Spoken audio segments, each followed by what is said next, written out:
There's some Revelator songs that I'm like, man, we got to bring those back. But we've done so many songs and albums. There's like so much to choose from that I guess we don't think about it all the time. You need to get you a really good slide player in Nashville, and you guys need to cover a Derek Trucks song. You know, he told me Susan wrote the song, which he was proud of. He said that with great pride, you know, the way you say nice things about your family. From the first note with Tedeschi Trucks, they just blow you away.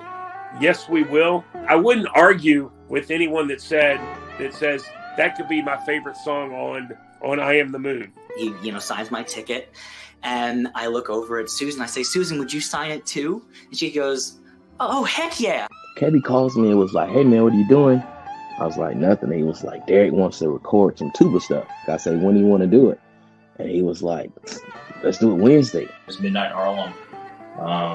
And it caught our attention, man. And we started diving deep, and we're like, okay, we got to see these guys.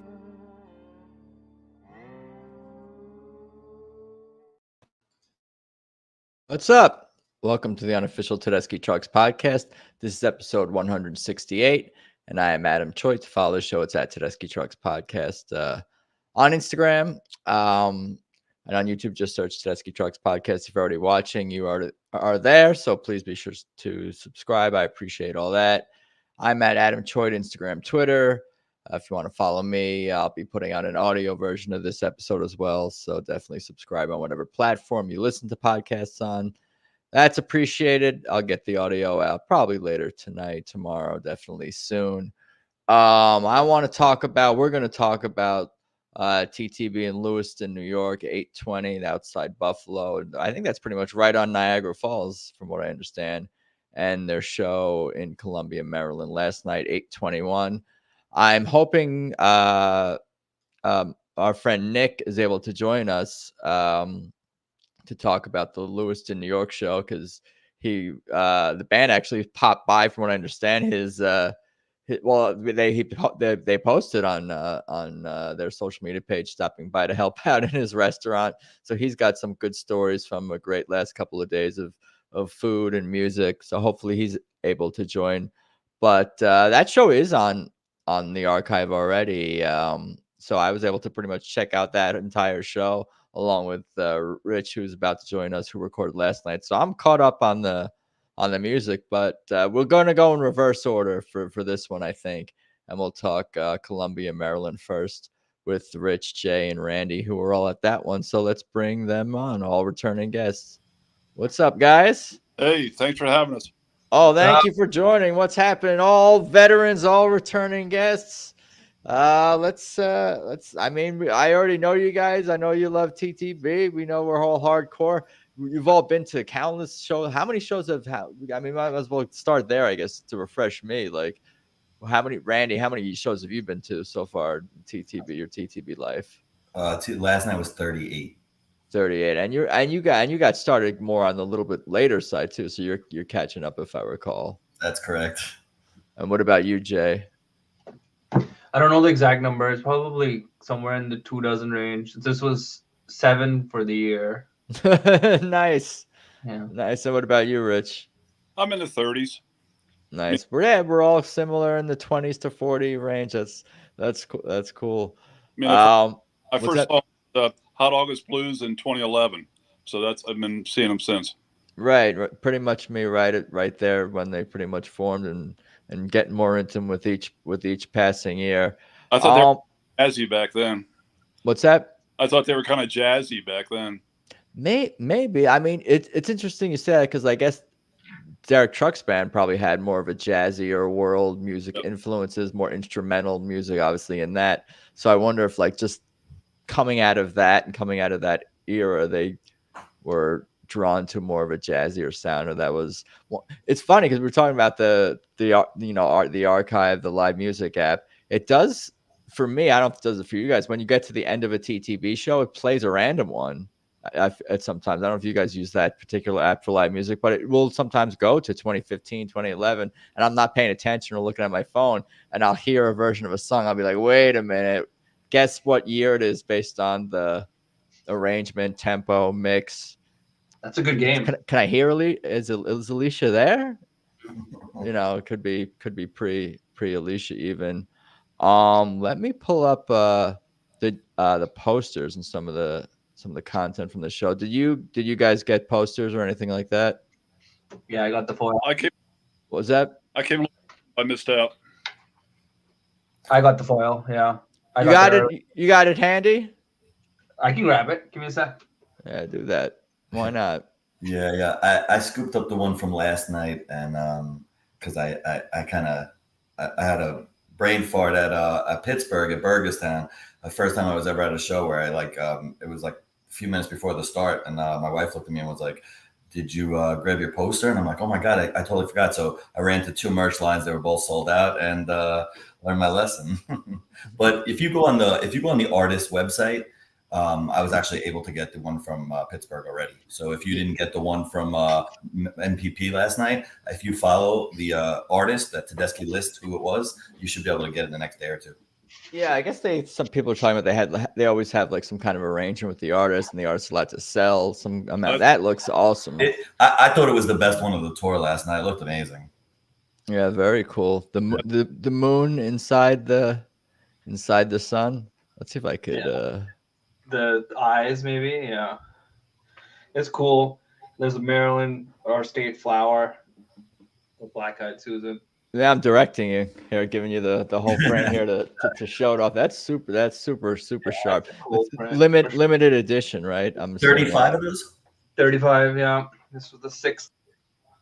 Oop, where did everyone go? Is it just me? Exit solo layout. We're figuring it out as we go. Who's missing? There he is. We got it.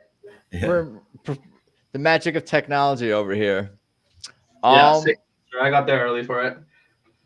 Yeah, tell me about the venue and getting there, because Randy, you came from Long Island, and well, I came from Pittsburgh because we were making our annual family run with the kids who are 10 and 7. We did Pittsburgh Pirates game, that show, and then we swung around to Maryland for MPP. I had never done that venue before. It was on the top of the list of like outdoor amphitheaters. Everyone had been just raving about it for years to me, so it made sense. Swung back around towards Maryland and did that last night. Back in Long Island tonight, so I could catch the boat to Bridgeport tomorrow for the next round. Oh. Right, very cool. And Rich, you live not too far from the area. 45 minutes to an hour for me. I'm in northern Baltimore County, so it wasn't a bad drive. My buddy and I got takeout Mission Barbecue, and we feasted on the way around the Beltway, heading down to Columbia. So good. I'm sorry. He said about a half hour. Jay said he's about a half hour away. Yeah, Columbia was really nice. I'd never been to over there in that area. It was cool. Really good vibes. Definitely enjoyed it. The kids enjoyed it. Like it was we had a little by the lake and stuff. Really nice. Is this it? Is this? Do I have the correct picture? This is not TTB, but it's a random picture. It looks right. Nice. They redid it like maybe in the last year or two or something like that. They redid the whole venue. Yeah. So they have. I mean, it's super nice. It's one of those. A lot of the amphitheaters, if you're in the lawn, you can't really see the stage, but you could see the stage real well, even if from this lawn. I was gonna say the exact same thing because I had a friend who I should have just trusted him, who said if you really wanted to go a little inexpensive with the family, you could actually see directly into the stage where you can in a lot of amphitheaters. So if anybody's looking for a little bit of a budget, you could peer right in and see. Unlike a lot of places, like Jay was saying, it was. I thought that was really cool. And the vibe in the lawn was definitely. I hung out there for Margot Price and the pregame. I mean, in between sets, and it was cool atmosphere in the lawn for sure. Yeah, if you get their doors opening, I mean, you can get a prime seat in the lawn, and it's not only is the view good, the sound's pretty good from back there too. Right. And yesterday it was phenomenal weather too, so you want to be in the lawn kind of because it was so nice. That's what I was going to ask. Was it a perfect summer day? It was amazing. Yeah, absolutely perfect. There you go. That's the other poster. I got the set list that here was somewhere. Cool too. I saw the artist put the foil version in the group. That looked cool too. The Lewiston poster. Yeah. Those foils are always sharp. A lot of, I mean, the sun and moon one aside, there's been a lot of animal imagery lately, which is there was a bear at Star Lake, right? And yeah. Yeah. I would love to do like a round table with the poster artists. Forget having one on. I want to have like a discussion of like with different approaches, because some of them do like have more of the psychedelic like and 60s kind of vibe, and some are more modern, some are spacey, and there's certain themes that overlap. And there's some artists that use more than others, so it might be useful. Maybe you want to get one of those and right. I had Jeff Wood on a while back. I don't know if you're familiar with him, but he's been doing posters for a long time for Tedeschi Trucks Band and way back with Derek Trucks Band. And his style is a little bit similar to the one on the right, with the sun, the Columbia one. But he has a lot of Native American imagery as well, and psychedelic stuff incorporated into Derek Trucks Band and TTB. I had a brilliant idea, which was I figured, because I'm running out of wall space, and I do like to display them, because I don't know, I'm like a child, like I already have the Maryland one up, so I figured the ones that kids come with me to, we'll put them in like their playroom. So they come to enough where I bought myself another whole room of throwing all the ones that they're at with me in that one room, so we know which ones we've done together, and then bought myself some more space in the other room where maybe some of these were. So, it's a method to my madness, I guess. This wasn't their first TTB show. No, this was their third. Right. Yeah. Their third, and they love it. They had a great time at both venues, but it is kind of interesting, right? When you take away from a kid's perspective, just where'd you have the better show? And we had way better seats in Maryland, and I thought the venue was nicer in Maryland. But they were like, oh, we thought the show was we had more fun in Pittsburgh, and I think it was because our particular section just wasn't amazing in Columbia. So I was like, all right, yeah, I hear you. It was just a different, I mean, the music was amazing, and people like in the first 5 rows looked like they were all jamming out. But past that, it was a lot of sit down audience for sure. I was thinking about whether to say this or not, but the most sitting I've ever seen at a show. Yeah. Last night. Absolutely. It didn't come through at all on your recording when I was your stream, Rich. It sounded very like the crowd was very into it, and I was like, and even other people were commenting in your stream saying, "Yeah, the crowd is so lively." Maybe that's your section. Where were you, Rich? Weren't standing. Let's put it that way. Nobody was really standing in my section. I mean, what section were you in? I'm sorry. What section were you in? We were in 202, row D. Oh, so you were just a few rows ahead of me. Okay. Yeah, kind of right, behind the pit. So they were good seats. I enjoyed it. What about you, Randy? Where were you? We were dead center. I mean, I told it had to be 50-yard line, maybe about 12 up, and that's what I'm saying. Is usually, I've been to enough shows before where I know where I'm gonna get like a little bit of flack from the people that don't want us standing. So that close, I've never had anybody really say anything, and they were pretty vocal, especially to the kids and stuff too. Like, it was different, honestly, and it was a little it took a little bit away from it, but I just didn't really let anybody ruin the time, and I was really trying to be respectful. But people become very aggressive, and to think they could tell you what to do and not to do. And we've had this conversation. I don't want to a million times. It's every cast, right? But it was definitely like very noticeable, and and the kids noticed it. That's what I'm saying. Is like they were like, oh, right. I get it. Yeah, just so that's where it was like, all right, yeah, we don't want any issues by any means. It was just like you could feel like people's hostility, and then they're talking the whole show about like what they don't like, and it's just like, all right, like I mean, I don't know. I don't want to. I came here to see the band, not worry about your feelings, and I try to be, like I said, respectful. But when people right away go to the you know, I told you already once to sit down. Now you're gonna sit the F down.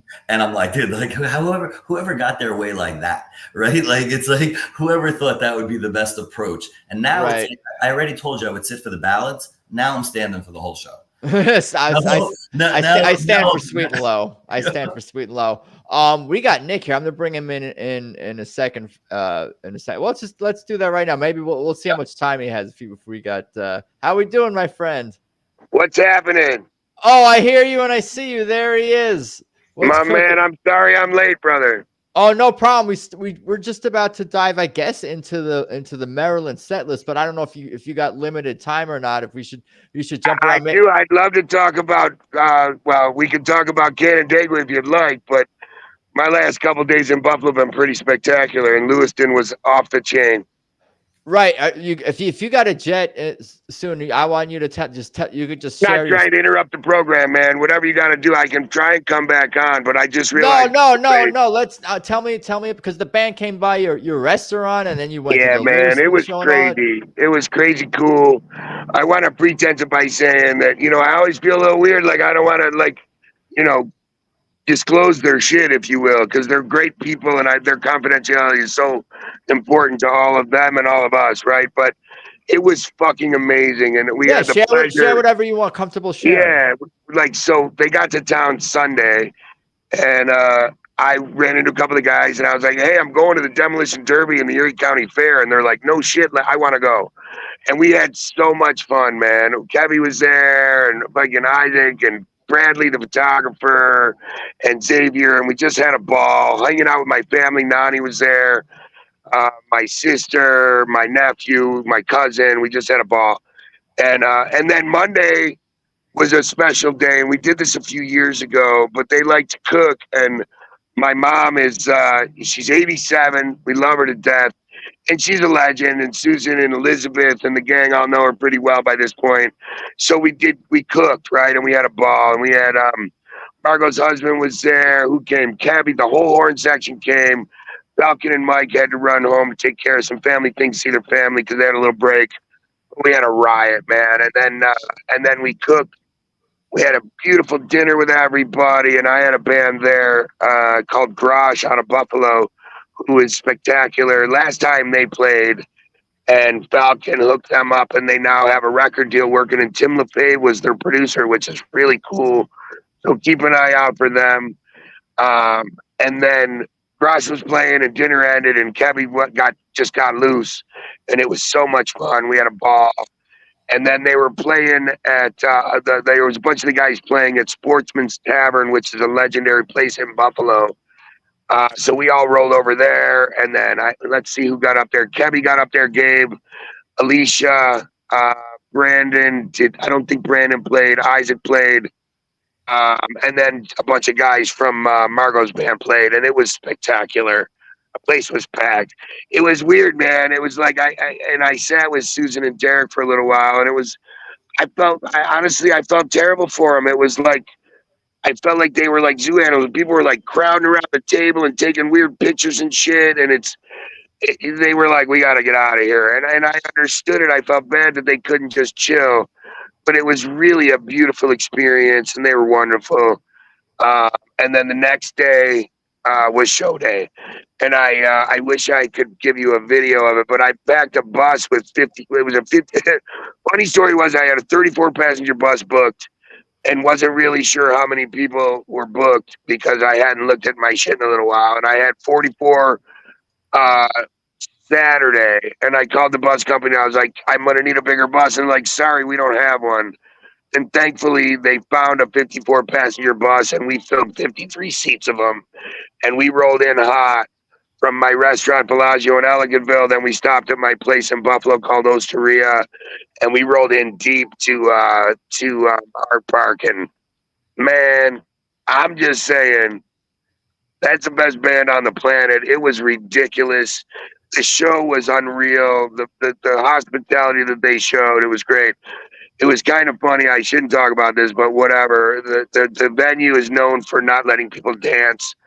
And I was standing in the front row when Margot was playing, and me and my buddy stood up to dance. And this guard came over, and he was like, no, And he's like, sit down. And I'm like, well, no. And then it all worked out. And the venue was, that's not it. That's the outdoor. Oh, that's not they it. had it indoor, and it was a completely different, like that space is terrific. That outdoor space overlooking the gorge is one of my favorites. But I got to tell you, the time I had in there on Tuesday night, Dave Wennickid is the president of our park. Kudos to him. Unbelievable job. And I can't wait till they come back. I hope they, I mean, I love CMAC as a venue, but I hope they do 2 nights at our park and not CMAC next year because it's way closer and it's pretty spectacular. Very cool. The restaurant they came by was Osteria. Osteria. It's Osteria 166. It's my place in Buffalo. I believe it's Osteria Buffalo is the tag, but it's Osteria 166. There's a great video they put out. I don't know if you saw it, but Kevy licking that knife, dude, cracks me the fuck up. It's pretty funny. And he's on my sauce team. He'll be cooking there whenever he wants, man. He's the best. We had a ball. Hey, Nick, that's it right there. Yeah. That's what I was referring to. That is some funny shit. Elizabeth, she's such a sweetheart. Her and my sister have become close over the years. Yo, Justin's a good dude, too. Right there when he was doing the gnocchi, it was so funny. My mother's like, you got to make him perfect. And the poor kid's trying to make it perfect and he's struggling. I'm like, look at me. Imperfect is better. Nobody wants perfect ravioli. Nobody wants perfect gnocchi. Just go with it, bro. And we laughed. We had a ball, man. It was great. Very cool. Thank you for sharing the stories and popping on and yeah, very just great stuff all around. Sorry, I'm struggling. I don't have my laptop and my arms tired. I keep fucking up the video. Dude, sorry. It's all good. I love your energy, and I'm thankful that we were able to meet in real life in New York at the Beacon, and I could to be around you and fucking. That's my joint in Ellicottville right there. That's Bellagio. That's it. So and you have a couple of spots. Yeah, I've got a place in my hometown and then a place in Buffalo. It's funny. For all of you out there who like cannabis, I'm also opening a cannabis dispensary in the next, 6 weeks, hopefully. Nice. Yeah, you're doing it up. It's funny because I had a couple other guys I own a couple of restaurants and running businesses and have live music and connected with members of the band. It's just the band needs to eat too. So why not? I mean, everybody got to eat, right? And everybody likes great food and good vibes and wants to hang with, fun people like yourselves and at cool places. Right on. Good. I didn't interrupt and bust up your deal with Maryland, and I wish I was there. I can't wait for Sunday. I'm pumped for Sunday, and I'll talk to y'all soon. Yeah, if you wanted to, if you got any, you got to peace out, huh? I mean, if you got any questions or anything, I can hang for a second, but I gotta go soon. Yeah. Yeah, no worries. I was just gonna ask for any reaction to the set list, and I was gonna ask about that. Did it? Let me just ask about that. Was that your request? All right. Yeah, we should talk. So, I gotta tell you, about freaked me out. It was what was it? It was Monday night. I'm sitting with Derek and Sue. We're in my restaurant. We're having dinner. And he goes, "You got any recommendations for the set list?" I about fell out my fucking chair. Right? I'm like, that's everyone's dream. He's like dream conversation, and all I could think of was, bro, I got a buzz on, and I'm gonna need a minute. So we were talking about it, but the last time they played our park, and I didn't know it was coming, and it was, why'd you get drunk at Nick's place last night? And when we were talking about my recommendation for the set list, I was like, what was the name of that song? She's like, that did it. And I'm like, well, that's got to be in. But the beauty of they did me such a solid. And I hope I know my sister's not watching, but I hope she sees it. So, I don't know, several years ago, I lost my nephew. He was my guy, and he was a huge Susan fan, and he passed away. And my sister and I were there on Tuesday night, and so "Lord Protect My Child" has become a very important song in our lives because of that situation. And so I'm like, not for nothing. If I got one, I'm spending it there, if you will. And I had been blessed with front row seats, and I walked up and I grabbed my sister and I brought her down to the front row because I had seen the set list and I knew when it was coming.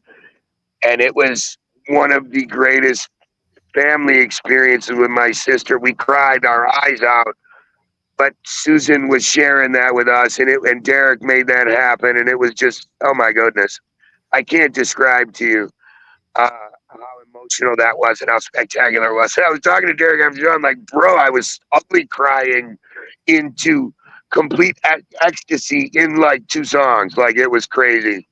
But you know, at the end of the day, they're wonderful, wonderful human beings, and they just happen to be phenomenal musicians, in my opinion. And I can't thank them enough. And I got to bounce now, but that's it. But I love you, and I can't wait to see you at the Beacon. And if you're going on Sunday, I'll see you there. Some of these guys might be at some of those shows. More likely. I'll be in the front row. I'll be the bald guy in the front row getting after it. I hope to see y'all there. Easy to find. Thank you so much for all that. Wow, I'm gonna be My man, processing I'm that sorry later. to come in hot like that and just roll all that out here, but no, you done great, man. Thank you. All right, bro. Take it easy. Peace. Wow. Fun. Good luck following that, guys. Yeah, that was fun. So, how did your dinner with Derek and Susan go? Yeah, I don't know what song I would pick. Yeah, that's tough. Yeah, so he did not pick That Did It. That was not the song. His song was Lord Protect My Child, and they happened to play That Did It and give the shout out to his bar, his restaurant. And I think if I followed the story correctly, that's the second time, at least the second time that he's gotten the That Did It establishment. Like, that's a cool little detail to get in a TTB show. I guess like artists and bands will shout out the city, but not always a specific bar, place, location, something very specific to a fan, a friend of the band, even, you know. That it's such a personalized show. And like, just from me getting to know Nick a little bit and connect with you guys, when those things happen with the band, like, I feel that much more connected to the band. I'm trying to hold it together listening to this guy's story. It's hard to know if that's his natural voice or it's crackling because he's emotional, or likely a combination of the both. But every time I listen to the recording of that Lord Protect My Child, you know, at least for the foreseeable future, for the ensuing days, weeks, and months, I'm going to be thinking about that dude and his family. And like, you know, it's emotional thing about how meaningful the music is to other people. Like, you forget that because sometimes I can forget that. I'm so in my own world listening to these songs, watching my life flash before my eyes. When I had a countdown on the app, it was like 3 years since they had played that song. So that person could thank Nick who brought it to life. You know? Is it really been 3? I don't believe I think they said 900 and something days. I don't know. Okay. I didn't do the math. Yeah, maybe. Yeah, maybe. Yeah, that could be right. It stood out to me looking at the set list. Yeah. No. Hear that often. I would have been like, oh, they played that last year, probably a little bit, but maybe not. I don't remember it last year. Well, here again, I haven't heard "Still Your Mind" in years. Yeah, I haven't heard that. That's a good one. Yeah, I think that'd be cool to get that. But we might as well continue on. We're jumping around, but we might as well react to if you guys had any thoughts on this set list from the Lewiston show. The Voodoo Woman is definitely, you know, haven't got a ton of that. Crying Over You is creeping back into the set list. I'm happy to see that. It's nice to see 1999 is just here to stay. It's good. It's a good addition. Yeah, super cool groove. I've been digging the trombone before Keep On Growing. That they I heard that on the recording. Definitely been new. That was good. Some experiments don't always stick when if you notice. I mean, I'm basing it, but it's just on feel of what and trying to remember what comes out. But they don't always have the sax there or the trumpet there. Things can be moved around. Yeah. But I think we've gotten a couple of trombone. It definitely sounds great. You know what? It's not really interesting. Which I mean, I don't know when the last time they've done this was. They played "Let's Get Stoned," "Let's Go Get Stoned" 3 shows in a row for the last song. Yeah. Now, I don't know if it's something because they're doing it with the Margot Price Band, and if they feel like that's the nice, combo platter with them because they've done some other songs. Maybe they don't think they translate as well. But so I went to Pittsburgh and they did it, and then they did it there in Art Park, and then they did it last night again at MPP. But my kids, when we were guessing like closers, I was like, I can promise you what it's not. And it's not Let's Go Get Stoned, because they're not going to do it 3 nights in a row. And, every time I think I know something, I know nothing, which is, I think you're right, though. Basically, I guess, because they're playing an encore with Margot Price's band and all these other musicians. They're trying not to maybe overcomplicate it by having too many options in the rotation for collaborations. They have this and they have the Stranger in a Strange Land, which is awesome. And we got both of them, which is sick. We got both the big encore. Yeah. Those are two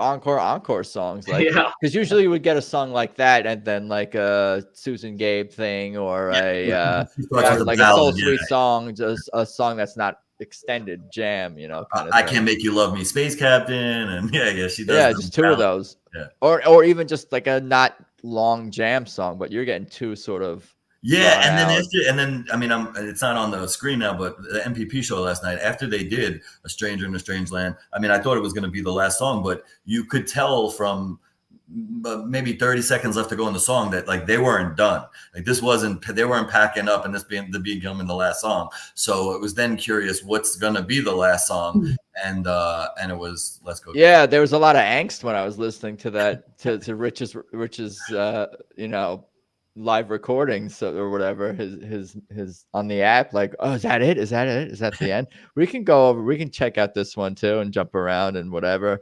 I'll let you guys direct. Really good set list. I got almost 4 songs I haven't seen them do before. Oh wow. Sweet and Low, Down in the Flood, 1999, and Stranger in the Strange Land. Which is like, that's the other thing is this is the 7th show this year. I got 4 songs I haven't heard them do before. Yeah. How is that possible? Would they do it every time? Starting with Soul Sweet song is kind of a unique thing. Into I Want More, Come and Go Blues, Sweet and Low, Down in the Flood, Part of Me, Do I Look Worried, Shame, Little by Little, Idle Wind, Just Won't Burn, Keep on Growing, 1999, Made Up Mind, and an encore of Stranger in a Strange Land, and Let's Go Get Stoned. Figure I'll read it for the audio people. Yeah. Anytime like someone put in the app too, right? Anytime it starts with the flute in Soul Sweet song, you're in for a ride. And then you got more flute with Idle Wind. It was definitely cool. I'm a big Idle Wind fan. You're the expert, I think. I think me and Matthew Gervais are the 2 Idle Wind lovers on the in the group. But that was probably, I've listened to all 165 of them, whatever they're all out there. And, that was a good one. And that was one of the most joyous, ecstatic Idle Winds I've ever heard. Derek just kept going higher and higher and higher, just taking it up there. And I had chills. I listened to it again today, cutting grass, and it still gave me chills. It was one of the best. Hands down the best drum solo I've ever heard. Yeah. Recording, live, anything. That drum solo was intense. And the sound was good too. Falcon was mic'd up good. That when he hit that bass drum, I could feel it through my body. That was an intense drum solo. I couldn't believe it. I was looking around to people who were next to me. I was like, this is insane what these guys are doing. And I found like once Derek gives this, and it just kills it in his solo, the drums they get their energy from that. And I think that drum solo better because he was so freaking good on his solo. Oh my. Did Derek stay on stage for the drum solo? Did he leave? Did he watch from the side? He was his little kind of strum thing, little notes every now and again. Okay, yeah, he was hanging around. He's hanging around. He was on stage watching. Susan moved around. Yeah, she moved around. Yeah. She took a breather. Susan's like, I'm out of here. You guys. Yeah. It seemed like she was getting like a tea or something a lot too. I think she was probably having a little thing going on. So yeah, it's probably getting some more tea. But yeah, that was one of the best auto wins I've heard ever. So what makes one better than the other besides being the latest one? How it makes you feel, where it takes you. I get tears, I get chills just from Derek's just taking it and just playing notes that evoke emotions that you just can't describe. It just takes you there, and it's one of the better things in my life. Let's put it that way. I mean, I never heard like that. And are you a musician? Do you play any instruments or anything, or sing? I played piano in the past. I've fooled around with a bit just to kind of play along kind of stuff. But the notes he plays are just amazing. How does he get those tones? Where do they come from? How does he think of them? How does he make that music? Work. How does it? Where's he going from here? I mean, it's amazing, and I've never really heard anything like it. I can't think. I know there's no other guitar player that consistently moves me and us the way that guy and his band do. It's like, it's like John. Yeah, he makes it sound like a woman's voice. Yeah. Right.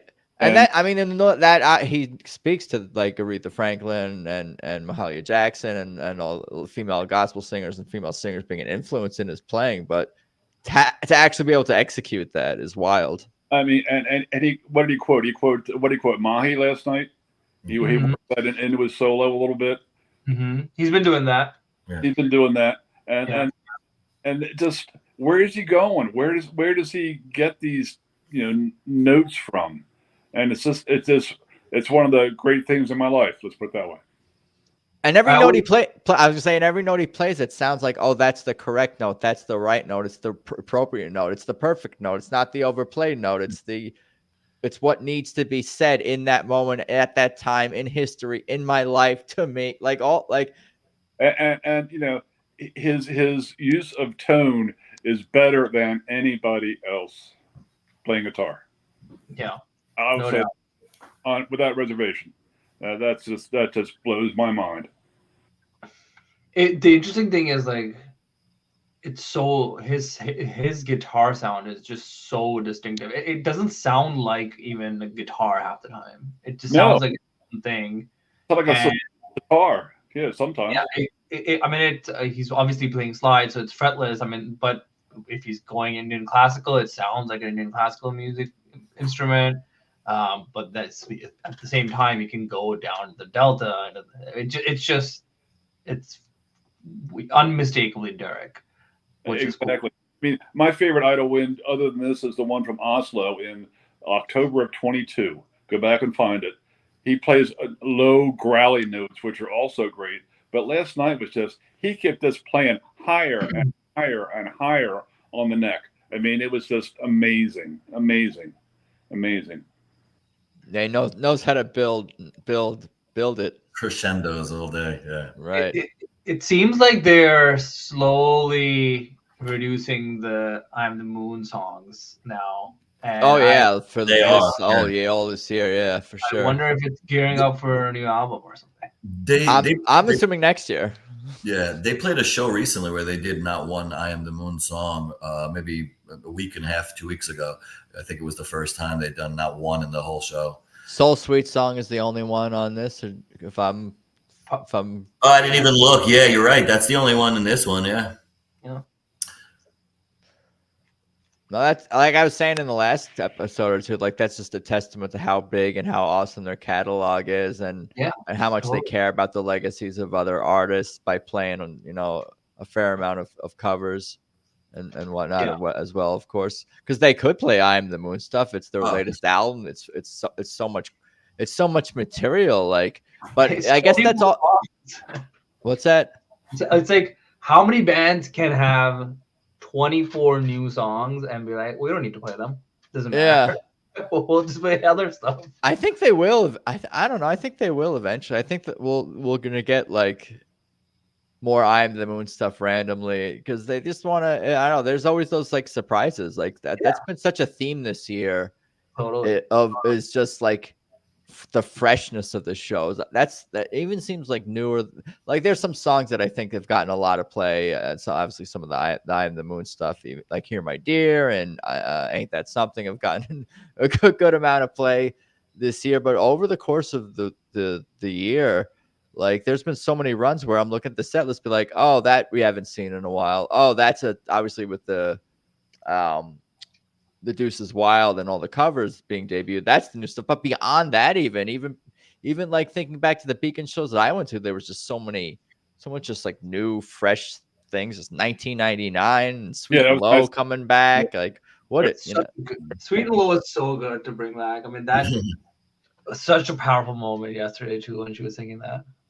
It's so good. It's been stuck in my head all day. Yeah. I have a question for group. What guitar was Derek playing on Down in the Flood? It was that was exciting when that came out. I forget what that's called.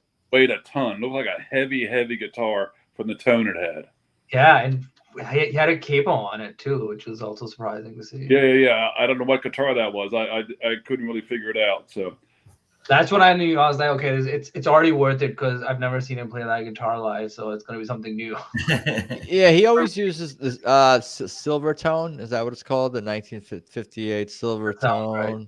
Yeah, and he always plays it with Down in the Flood. Mm-hmm. Okay, a silver tone then. Okay, I'll have to look that up. That was the first time I'd seen the 1999 in person. I've heard it on a bunch of the recordings, but I thought it was awesome live. I thought it was better live than it translates when you're like listening in the gym per se. It's cool. Yeah, it was really cool. It was definitely cool. Which that's been a few weeks, right? They brought that out in Minnesota a few weeks ago. Trying to see what else was like. Little by little, we don't get a ton of, and Stranger in the Strangeland. That I'm not sure I can't remember the last time they played that before this run with Margot Price. Like when did they play that last?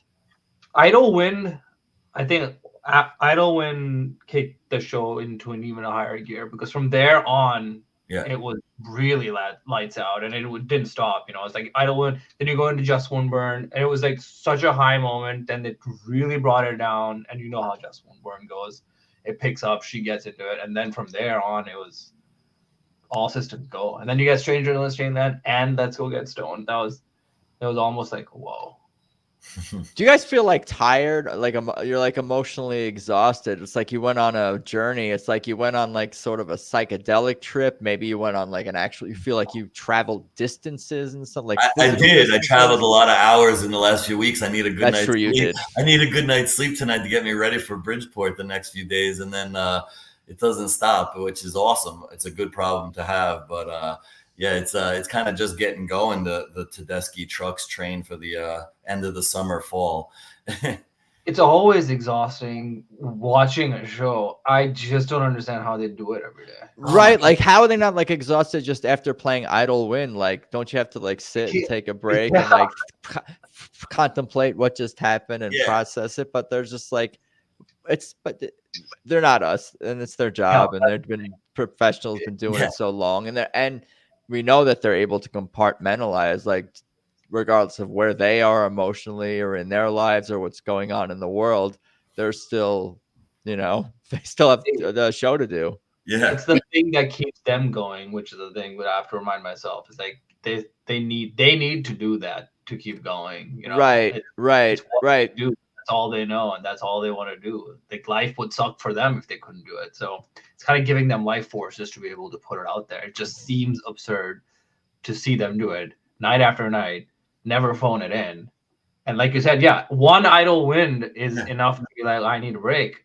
And I was saying to Adam before the show started, that drive from Art Park on Monday, Tuesday was the show, to Wednesday in Maryland, it's a 7-hour drive. I mean, it's not like I said, if there was one show, they'd be tired. It'd be MPP because it's 7 hours before that. I didn't know they were getting home cooked meals at Nick's Family Restaurant. I was kind of selfishly hoping we were in Pittsburgh, and I know they've been doing baseball games a lot, right? You've seen Derek at the White Sox game. Susan did God Bless America. So we went to the Pirates game, and it was the day after they had no show on Monday. And I was telling the audience, I'm like, I really hope Derek and Susan are going to be here. I feel like they might be. He's been on the baseball kick. Maybe they'll do the national anthem, but they were getting good food in upstate New York. Little did I know.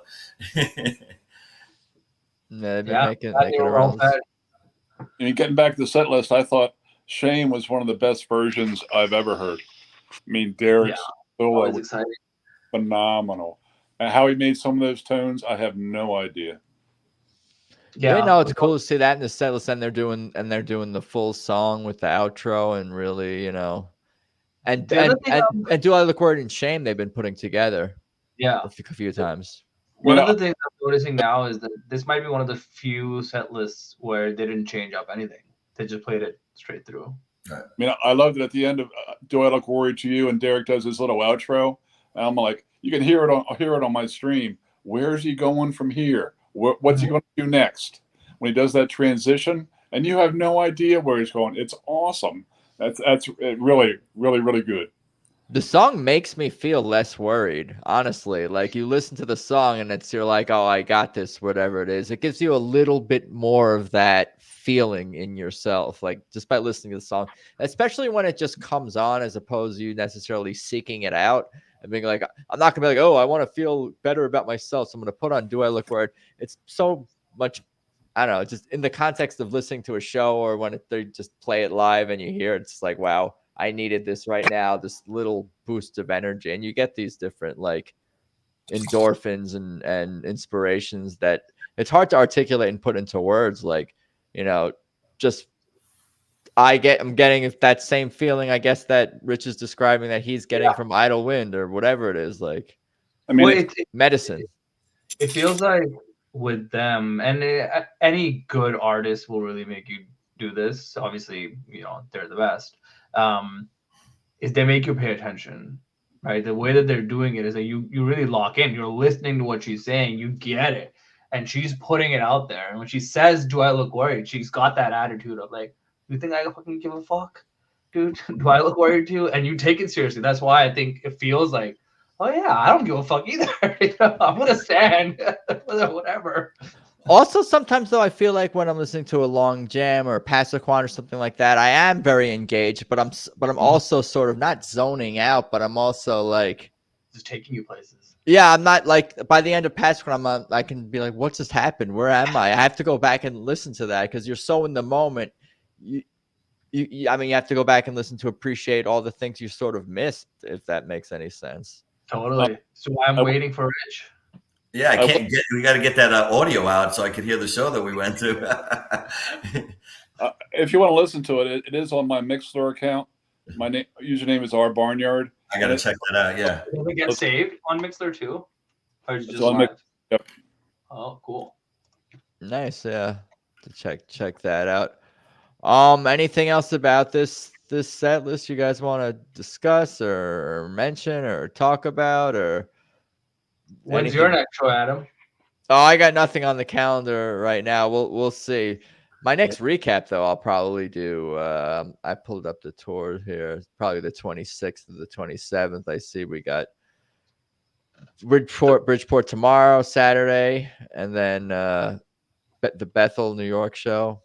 I wanted to go to the Bethel show. It looked like a really cool venue. I can't go, unfortunately, but I was considering just hitting up both the Hartford shows and then going up to Bethel, but I have shit to do this weekend. Yeah. Well, I met a bunch of people that have been like on the show, Adam, or like they've been just fans for a long time. I feel like that were just traveling Tedeschi around town, whether it's the other Dave and Ann from Philadelphia, not the Dave and Ann, not Dave. Okay, not Dave, not Flam. Right? Yeah. So, did I meet them? Maybe I don't know if I met them. Maybe not. And then just a few. This one guy I've seen that like. I gotta see him at 15 shows, and I'm like, I feel like I had to go say hello to him. I'm like, I feel like I've seen you more than anyone I've ever seen who I don't know their name.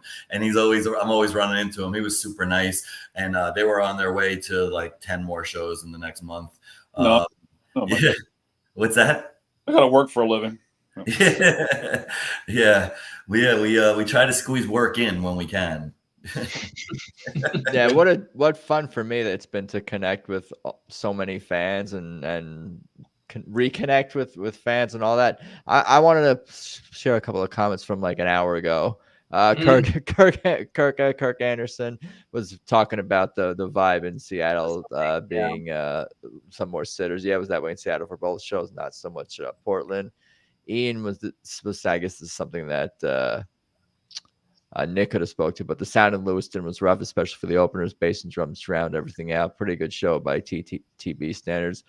Yes, sometimes it's not perfect, but amazing all around. A not amazing TTB show is still amazing compared to every single whatever Take else it is every out day. there musically. Sign me up. Oh, I remember what I was going to ask. Randy, is your kids, is TTB their like favorite band? Do they have a favorite band they into? Like what music is this? 7 and 10-year-old is what you said? 7 and 10. So they like a lot of music, but I have to say their favorite band is the Dirty Heads. It's like a reggae band, and Okay. they enjoy a little bit more bassy, you know, like rappy a little bit. But they love TDB. We play it obviously more than anything else. So they and they're named after the Beatles. So they just have kind of music running through their veins, whether they like it or not. But like I said, it's cool to kind of get their perspective, because like they said, like they were like, oh, that show was a 10 in Pittsburgh. The Toronto show last year was a 10, and they're like, Merriweather was fun, but we have it like a 9. It's like, yeah, they'll take that 9 out of 10. Most bands you would sign up for. And like I said, obviously just their opinion, but it's always cool to see kind of why they thought what they think at their age, and why. You know, it's just it's kind of cool, and most people are really welcoming. They see that they're not just like they're not jumping around just being clowns, and they're really kind of into the music. Like and they're good kids, and we're just trying to feeds us the opportunity to go to more shows. We take them with us. Oh, very cool. Yeah, it's fun for me to get the perspective or through the other people, but like perspective of kids, perspective of like people going to see Tedeschi trucks for the first time, perspective from people who are musicians themselves, from people who aren't musicians. Like it's always people who are like that. Of course, the hardcores is always great. That's like it's an automatic friend for life in some degree. If we could talk about this obviously for hours and days. But they're good. They told me like, yeah, they were like, I was like, do you guys want to come to Bridgeport, or do you want us to go home? Because from Maryland, it was like, it's easy because I'm on the other side of the water and I'll take the ferry over tomorrow. So they were like, yeah, I think we just like looking at like hang in the house and play like wiffle ball in the backyard. It's like, that's cool too. You guys, that's allowed. You guys are allowed to be 10 and 7-year-olds and not just like touring the country with mom and dad. So we blend a little mix of everything for everybody. We see their music often, which is fun. Always have a good time at those shows. Also, you get different like fan experience at other obviously artists, and then you could kind of either relate to them, your TDB experience, or they could be nothing alike at all. I wasn't going to judge you if you were just like very focused on brainwashing them in terms of TTB, and that was the focus of your guys' like time and money, attention, and travel. You're using a family outing as an excuse to see TTB. I'm not judging any of that. And baseball and amusement parks, and you just throw everything in there, and then they're like, can't wait to go. And then it's like, oh, what are we doing tonight? Another Tedeschi show? It's like, yes, another Tedeschi show. Hey man, you're a good dad. I say so. And you want to have their Florida tickets booked or no? What's that? You have your Florida tickets booked yet or no? I don't know if I'm going to be able to make that happen. You're talking about Sun Soul Sweet Sand. So yeah, all of that. Yes, the Soul Sweet Sand. I got mine booked till. You're going. Sweet. I'm not sure if we're going to go. We went last year. I'm not sure if we're going to, because I think now it's harder and harder to get away without the kids. And we did not bring them last year to that. There really weren't that many kids there, which, in retrospect, I'm glad we didn't. So we didn't do Red Rocks this year. So I'm like, okay, we'll do Red Rocks next year, not Sun, Sand, and Soul. And then the following year we'll do Sun, Sand, and Soul. And then we'll bring the kids with us to Red Rocks the year after. We're just going to alternate those two as our destination. I will say I'm very excited for you, Jay, because I've talked to people for the last 4 years about live Tedeschi Trucks Band shows and venues and gotten all kinds of recaps. And it's hard to think of another TTB experience or live show that anyone was at that was spoken more highly of, from the customer service to the music to the I was one of those people on your show, Adam. I went to. Yeah, it was amazing. which is There why you go. he signed me up. Plus, the Wood Brothers going to be there next year. Yeah. Yeah, that's 6.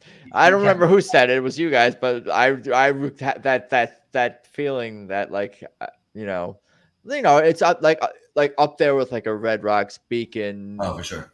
You know, it was just. Don't forget the Warner. Don't forget the Warner. Yeah, that's kind of my list, and my list is based on what people say and kind of the reputations too, because I haven't been to all these, but like the top Tedeschi trucks experiences seem to be in some order: Red Rocks, Beacon, Warner, Ryman, and Sun Sand Soul. Now, I think you'd have to put on that list.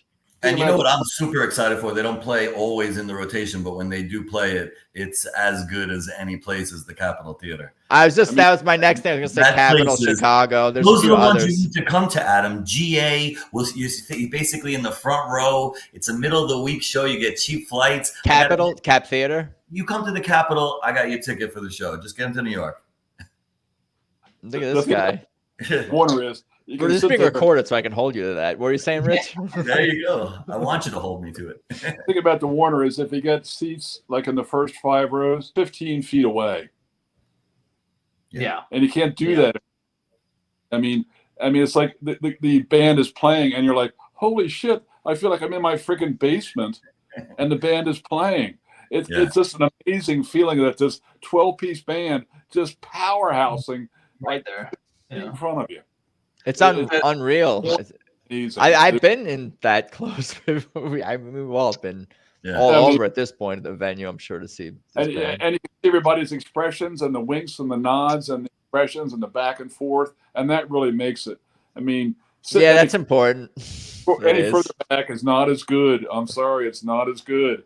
You know? No, the only reason to be further back is if you're Ed Gendelman in the balcony being dead center, or Sean Roach or one of these guys trying to get. Well, the other thing that Warner makes me think, which is why this Columbia show is a little bit weirder with people sitting, is because usually what happens with these Columbia shows is you get the Warner people, like people who would go to the Warner typically spill over. And no one's ever sitting at the Warner shows. The inside-outside thing is definitely the summer shows. They're also in a lot of cities that have huge amphitheaters and they're big venues, way bigger than Tedeschi sells out. Like in Pittsburgh, there was not one person on the lawn. They actually came up to me from Live Nation and said to my family, "Do you guys want to move? You guys want a better seat than the one you have?" And I was like, "Sure." They were like, "Yeah, they're just trying to get everybody basically condensed into the lower pavilion." And it was amazing because it was like it was quiet in there. And I mean, there was a Steeler game home. Bruce Springsteen was in town. People were giving reasons why, but it's a 12,000 seat arena. They're not selling that place without those things happening anyhow, right? So it's like these outdoor venues, I think, are big, and you see a lot more than if you would in a theater like the Warner or Beacon or Cap or Ryman or any of the other small theaters that you see them in. That's fair. Yeah. I mean, I was a lot older last night too. At Merriweather, the crowd was a lot older. So I thought the crowd was louder, and from Argo Pride, I had posted, crowd seems ready to go. This was like before Tedeschi's own set, and then when Tedeschi went on, it seemed like not that people weren't having fun. That's not what I mean at all. And it was awesome, but it was a little more reserved. It was like it was reserved. It was what I was noticing was, I mean, I clearly remember like in the middle of Idlewind, there was so many people sitting in front of me, and I was like, "What's going on? Like, how are they sitting through the song?" But like, it was a standing ovation after the song ended. So they watched the whole song sitting, and then they got up to give an ovation. Maybe too much sun. Was it too much sun? From the weather. It was like 70 degrees. Yeah. It was your weather. It was like LA. We thought we were in LA for the day. It was amazing. Yeah. Yeah, I mean, I guess that's just a variable. Like, you never quite know what kind of crowd it's going to be from place to place, even if you have certain expectations going in. Humans are weird. We're interesting creatures. Anything else you guys want to cover or mention or talk about? I appreciate the time. I want to show you my companion. Your what? Oh, there you go. Does it have a music related name? Yeah, Kofi. No, she is Luna. I was just taking a stab in the dark, Yeah. Quick, yes. I'm sure there's a lot of Kofi dogs and pets and Kofi, whatnot. Kofi Day coming to Long Island, Adam. How awesome is that? I did see that. I was thinking about suggesting some people to go, but I think it's better, obviously, to the hardcore fans, and that's most likely who's going to be at the who. I think they like signed fill, up. Yeah, these fill up fast. They fill up fast.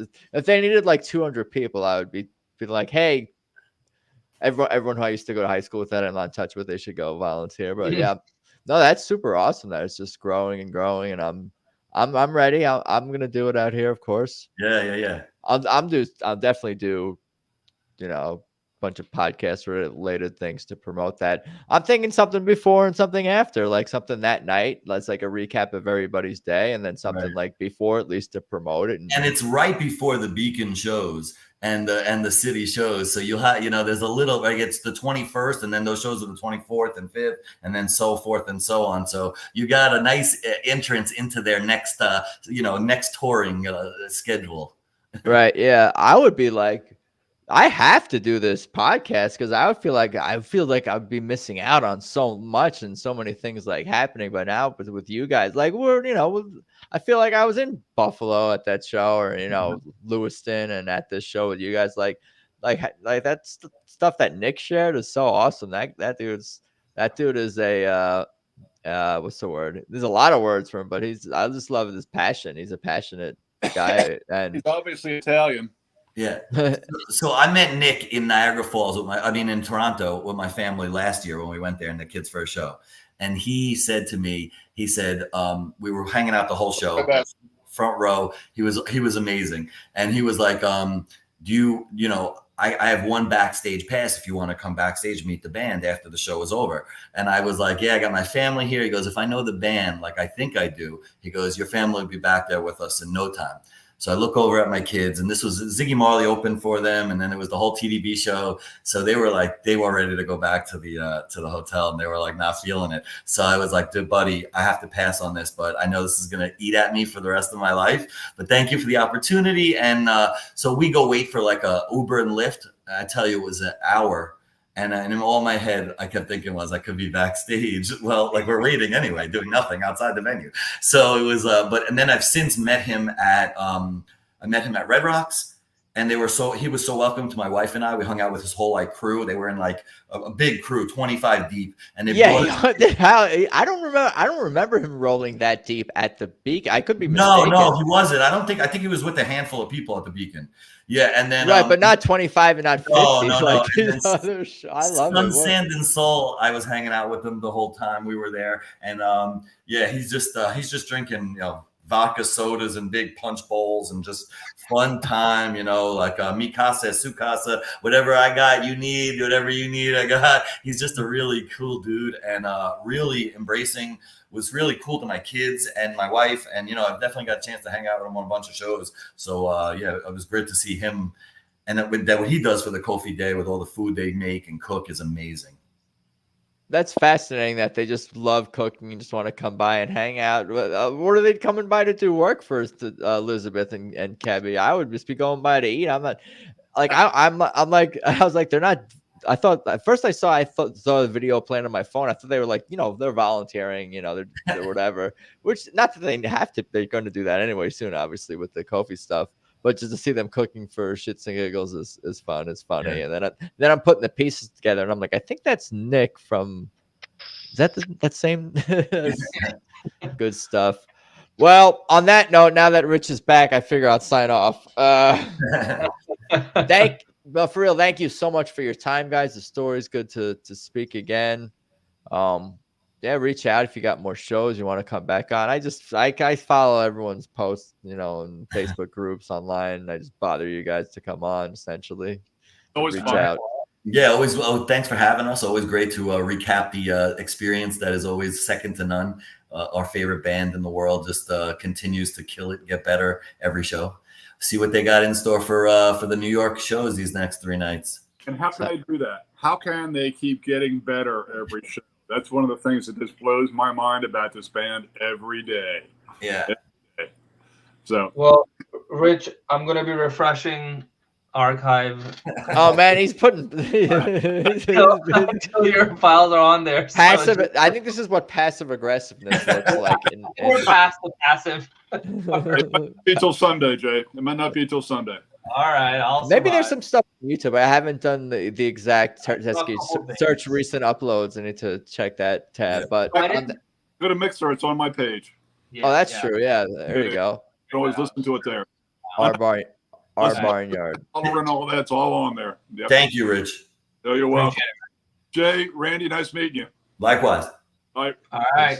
Take care, guys. I'm going to sign off. Thanks, guys. Peace. Take it easy, guys.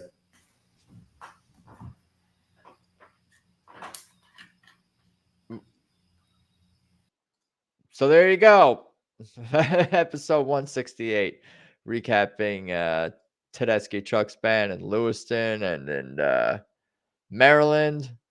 And that was super fun with the guys there giving me the recap, the boots on the ground. Definitely appreciate that. If I hope everyone's doing okay out there. Please check out at Tedeschi Trucks Podcast on Instagram. Subscribe on whatever platform you listen to podcasts on. I'm at Adam Choid on Instagram and Twitter. TedeschiTrucksPodcast.com forwards you to a link tree with everything related to this show. AdamChoid.com for everything else that I'm working on outside of this show.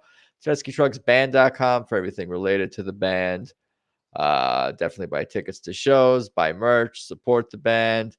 Join the Swamp Family fan club.